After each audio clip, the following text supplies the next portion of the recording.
Bonjour à tous et bienvenue sur boursicoté.com pour cette nouvelle analyse technique du CAC 40 en clôture avec une séance qui a entamé ici un mouvement de baisse. Alors depuis quelques temps, je vous indiquais qu'on était ici dans une période de squeeze au niveau des bandes de Bollinger et qu'une sortie pouvait être assez violente. On en a la parfaite illustration aujourd'hui puisqu'après donc cette ouverture d'un gros gap baissier, le CAC 40 est venu s'inscrire totalement en baisse et donc totalement à l'extérieur des bandes de Bollinger aujourd'hui, venant tester ici le premier retracement de Fibonacci à 23,6%.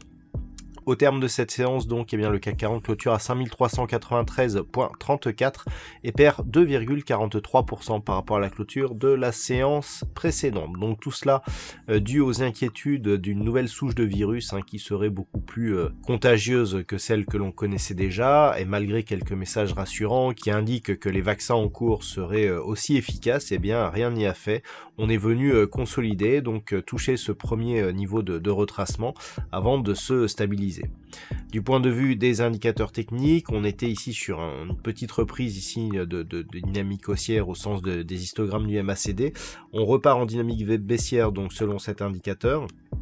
Et le RSI, quant à lui, accentue un mouvement qui était déjà baissier dans sa tendance, mais qui s'accélère pour le coup, mais qui reste neutre aujourd'hui. Les volumes, quant à eux, sont supérieurs à la moyenne, donc nous avons ici cette belle bougie d'excitation en doji en croix, donc doji en croix ici sur un mouvement baissier. Alors ce qui est assez intéressant tout de même sur cette bougie, c'est que nous avons la plus grande partie de l'ombre qui est portée sur la zone inférieure de cette bougie, ce qui nous indique que même ici avec cette attaque baissière, des investisseurs sont venus se replacer sur le marché à la hausse, donc à l'achat.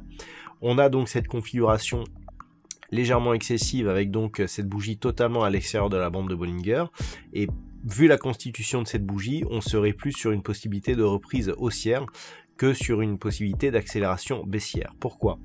Déjà parce qu'on a ici une sortie, et cette sortie elle est marquée sur un signal hésitant. Le doji est une bougie d'hésitation. Le fait que l'on ait très peu d'amplitude ici entre l'ouverture et la clôture de cette bougie nous indique qu'on a eu énormément d'hésitation sur cette séance. Le fait que l'on s'appuie sur la première zone de retracement de Fibonacci, 23,6%, qui était une zone déjà identifiée à 5353 points, et que l'on rebondisse ici sur cette zone, même si l'attaque ici a été quelque peu excessive, nous indique qu'il y a des velléités qui vont dans le sens d'une possible reprise du marché à la hausse. Et puis, le fait que les volumes soient supérieurs à la moyenne et la partie ici inférieure plus développée que la partie supérieure montre qu'on a eu énormément de réactions ici sur la zone de reprise. Donc c'est assez intéressant. Pour l'instant, donc, ça va plutôt dans le sens d'un rebond ici, mais qu'il faudra mesurer demain. Alors, nous avions plusieurs zones de support. Je vous avais indiqué la zone des 5450, la zone des 5340. C'est vraiment cette zone ici, 23,6, 5340, qui est venue faire obstacle à une poursuite de la phase de consolidation aujourd'hui. On a rebondi à partir de ce niveau, même si l'attaque a été quelque peu agressive. Donc, demain, ce qu'il faudra surveiller, c'est un éventuel retour ici sur la zone des 5520 points. Cette zone qui a longtemps été support ici de la tendance totalement neutralisée que nous avons eu pendant plusieurs semaines, et à partir seulement de ce moment-là, si on parvient ici à casser à la hausse les 5520 points, on pourra effectivement reprendre une dynamique et annuler la dynamique que nous avons là. Je vous l'ai dit plusieurs fois, il n'est pas rare que lors des sorties de squeeze, on ait une fausse sortie. Donc si on a ici une dynamique qui part, qui remonte et qui revient ici à l'intérieur et qui revient se placer au-dessus des 5520 points, ça peut appeler un prochain mouvement ici qui pourrait être à l'inverse. C'est une configuration que l'on voit souvent. Pour l'instant, on est sur un mouvement baissier. Cette éventualité d'avoir un mouvement inversé ne se ferait qu'en cas de rupture rapide et haussière de la zone des 5520 points.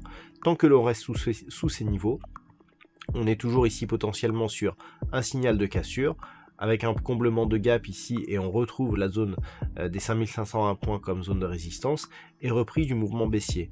Donc ça, c'est un premier élément, c'est une première possibilité, ou alors on revient au-dessus, et dans ce cas-là, au moins on équilibre la dynamique. Par contre, si les cours ici restent sous 5520, ou alors s'ils continuent à marquer de nouveaux points bas significatifs, et que l'on revient ici sur la zone des 5213 points, là on passe sur une configuration qui d'un point de vue moyen terme serait totalement différente, puisque cette zone des 5213 points, eh bien elle correspond à la résistance que nous avions eue ici à la fin de ce premier rebond technique que nous avions eu à la fin du printemps et au début de l'été, donc suite à la première crise de Covid.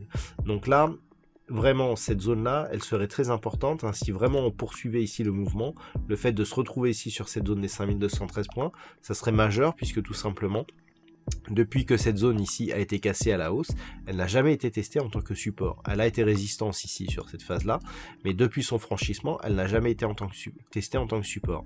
Donc si on revient à la tester, d'un point de vue moyen terme, ça reste haussier puisqu'on a une résistance qui se transforme en support. Par contre, sur rupture ici, si on venait ici à casser cette zone, là les choses seraient totalement différentes et on pourrait même connaître une accélération baissière. Donc pour demain, qu'est-ce que l'on doit surveiller ? Premier élément, si, comme l'indiquent les futurs actuellement, on continue ici à remonter, eh bien, le contact ici de la zone 5520 points, qu'est-ce que l'on dit? Est-ce qu'on rebondit en dessous? Est-ce qu'on réintègre? Les signaux seront tout à fait différents. Si on reste sous cette zone, ou si on vient marquer ici des nouveaux points bas significatifs, la perspective d'une poursuite en direction des 5213, je vous rappelle qu'on a un deuxième retracement de Fibonacci ici, juste sous ce niveau à 5192, si cette deuxième zone venait à être testée, tant que l'on est sur cette zone, que ce soit pour les Fibos ou pour les niveaux horizontaux, on reste plutôt dans une dynamique haussière. Par contre, si on casse ici ces niveaux, là, la dynamique se dégrade énormément et on pourrait même avoir des risques d'accélération baissière. Voilà, donc ce qu'il faut surveiller comme niveau pour demain. D'un point de vue statistique, nous n'avons pas une configuration qui permet d'avoir un nombre d'occurrences suffisant pour étudier une statistique sur cette configuration. On a de nombreux éléments, un gros gap baissier, on a ici une bougie totalement à l'extérieur des bandes de Bollinger suite à une phase de très faible volatilité. Donc tout ça, ce sont des éléments qui mis ensemble ne se retrouvent pas énormément sur les marchés, donc il faudra s'en tenir ici à l'étude des niveaux horizontaux. Voilà donc ce que l'on peut dire sur cette configuration technique pour ce soir. Passez une bonne soirée, on se retrouve dès demain pour d'autres analyses techniques, toujours sur le site boursicoté.com.